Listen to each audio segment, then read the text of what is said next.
गजेंद्र मोक्ष की धरती हरिहर क्षेत्र 2 वर्षों तक कोरोना का कहर झेलने के बाद एक बार फिर से सज धज कर तैयार हो रहा है। इसे हरिहरनाथ मेला भी कहा जाता है। श्रद्धालुओं और सैलानियों के स्वागत की यहाँ जोर शोर से तैयारी चल रही है।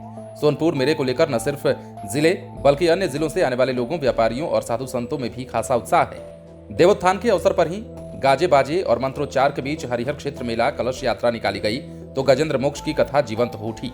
कार्तिक पूर्णिमा के अवसर पर लगने वाला एशिया का प्रसिद्ध सोनपुर मेला इस वर्ष सरकारी स्तर पर 6 नवंबर से शुरू हो रहा है।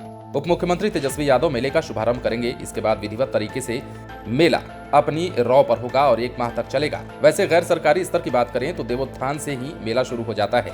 मेले की हृदयस्थली नखास में कृषि प्रदर्शनी, रेल ग्राम, पर्यटन विभाग का मुख्य पंडाल सज रहा है। हरिहर द्वार, गाय बाजार, घोड़ा बाजार, बैल बाजार की रौनक बढ़ गई।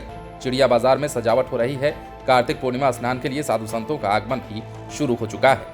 प्रशासनिक टीम मेले को भव्य और आकर्षक लुक देने की तैयारियों में दिन रात जुटी हुई है। मेले को लेकर न सिर्फ सारण, वैशाली, पटना, मुजफ्फरपुर बल्कि यूपी और अन्य राज्यों के लोगों के साथ ही विदेशी सैलानियों में भी खास उत्साह है। मेले में ज्यादा से ज्यादा सैलानी पहुंच सकें, इसके लिए पर्यटन विभाग ने भी विशेष तैयारी की है। 30 स्विस कॉटेज तैयार किए गए हैं। खास बात यह है कि इन स्विस कॉटेज का रेट 2019 वाला ही रखा गया है। यही नहीं, उसमें भी अग्रिम बुकिंग पर 10% की छूट मिल रही है। वैसे तो देवोत्थान तक बैल बाजार में पहले ज्यादा बैल पहुंचते थे, लेकिन इस बार लाज घोड़ा बाजार ने रख ली है। लगातार एक से बढ़कर एक नस्ल के घोड़ों का आना जारी है। बलिया, बक्सर, पटना, मुजफ्फरपुर, सिवान आदि जगहों से अब तक करीब 400 घोड़े पहुंच चुके हैं। किस्म किस्म के घोड़े अपनी रफ्तार, सुंदरता और चाल से लोगों को आकर्षित कर रहे हैं। बैल बाजार में इस बार अन्य वर्षों जैसी भीड़ नहीं दिख रही। यहाँ की रौनक गुरुवार को जितनी बढ़नी चाहिए थी उतनी नहीं बढ़ी। गाय बाजार का भी ऐसा ही हाल रहा। यहाँ भी सन्नाटा दिखा। बैल बाजार में सारण, भोजपुर आदि इलाकों के ही करीब 30-35 जोड़ी बैल अभी पहुंचे हैं। कार्तिक पूर्णिमा स्नान तक संख्या बढ़ने की उम्मीद है।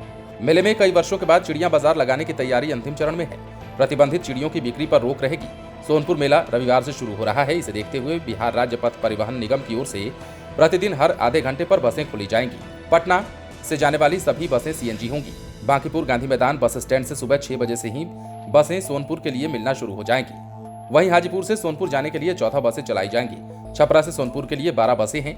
सभी बसें पटना से सोनपुर और हाजीपुर से सोनपुर के लिए 3-3 फेरे लगाएंगी। मेले में पटना से जाने और वापस लाने के लिए बिहार पर्यटन विकास निगम काफी सस्ते में लग्जरी गाड़ियों की सुविधा दे रहा है। महज 251 रुपए में एसी बस से यह सुविधा दी जा रही है। सैलानियों के मेला परिसर में पहुंचने पर स्विस कॉटेज में चाय के साथ स्नैक्स भी दिए जाएंगे। मेला जाने के लिए डबल डेकर एसी बस का किराया 251, ट्रेवलर का 280, विंगर का 271 रुपए और इटियोस का 560 रुपए प्रति व्यक्ति रखा गया है। सभी वाहन आर ब्लॉक स्थित होटल कौटिल्य विहार से दोपहर 12 बजे खुलेंगी, जो 1 बजे से 2 बजे तक सोनपुर मेला पहुंचाएंगी। 3 साल बाद सोनपुर मेला में सांस्कृतिक कार्यक्रम का भी आयोजन होने जा रहा है। इस बार मेले में रोमांच भरने बॉलीवुड की मशहूर गायिका ऋचा शर्मा और मशहूर गजल गायक चंदन दास भी आ रहे हैं, जिसे लेकर लोगों में काफी उत्साह अभी से देखा जा रहा है। बने रहें लाइव सिटीज के साथ। यदि अब तक आपने हमारे YouTube चैनल को सब्सक्राइब नहीं किया है तो सब्सक्राइब कर लीजिए, ताकि हम आपको खबरों से अपडेट रख सकें।